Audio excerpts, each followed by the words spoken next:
ছিল বই কি, তোর চেয়ে বেশি ছিল। ও তাই বুঝি তোমায় এত করে বশ করেছিলেন? তুই উল্টো কথা বললি। বুদ্ধি দিয়ে কেউ কাউকে বশ করে? তবে করে অবুদ্ধি দিয়ে। সকলেরই মধ্যে এক জায়গায় বাসা করে থাকে একটা বোকা, সেইখানে ভালো করে বোকামি চালাতে পারলে মানুষকে বশ করা সহজ হয়। তাই তো ভালোবাসাকে বলে মন ভোলানো। কেমন করে করতে হয় বলো না। কিচ্ছু জানি না, কি যে হয় সেই কথাই জানি, তাই তো বলতে যাচ্ছিলাম। আচ্ছা বলো।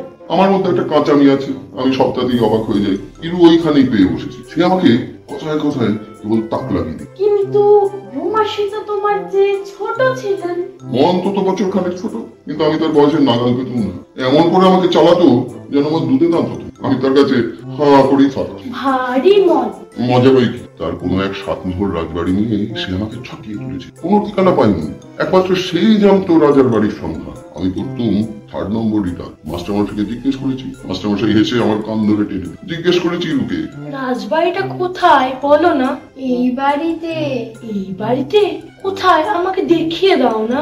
মন্তর না জানলে দেখবে কি করে? মন্তর আমাকে বলে দাও না। আমি তোমাকে আমার কাঁচা আম কাটা ঝিনুকটা দেব। মন্তর বলে দিতে মানা আছে। বলে দিলে কি হয়? ও বাবা, কি যে হয় জানাই করো না। হুমকি দেখে গাছে উঠে কি করেছিল। একদিন ইলু যখন রাজবাড়িতে যাবে, আমি যখন লুকিয়ে লুকিয়ে থাকি, কিন্তু সে যেত রাজবাড়িতে, আমি যখন যেতাম স্কুলে। একদিন জিজ্ঞেস করেছিল, অন্য সময় গেলে কি হয়? ও বাবা, পিড়াপিড়ি করতে আমাকে তাক লাগিয়ে দিয়ে নিজেকে ইলু খুব একটা কিছু মনে করত। হয়তো একদিন স্কুল থেকে আসতেই সে বলে উঠেছে, ও সে কি পেল্লাই কাণ্ড! কি কাণ্ড? বলবো না। ভালোই করতো, কানে শুনতুম কি একটা কাণ্ড। মনে বরাবর রয়েছে তো ইলু গিয়েছে হন্তদন্ত মাঠে।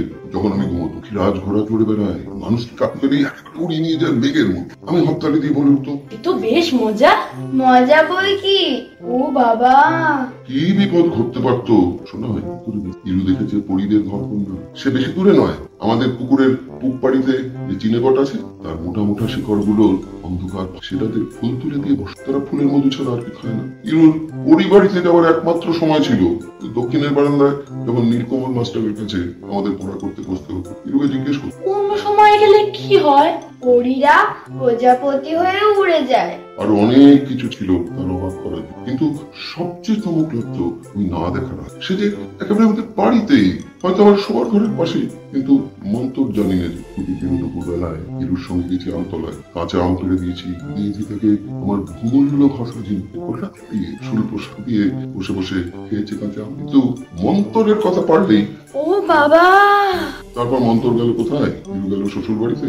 আমারও রাজবাড়ি খুঁজে বের করবার বয়স হলো পেরি। ওই বাড়িটা রয়ে গেল ঘর ঠিকানা। দূরের রাজবাড়ি অনেক দেখেছি, কিন্তু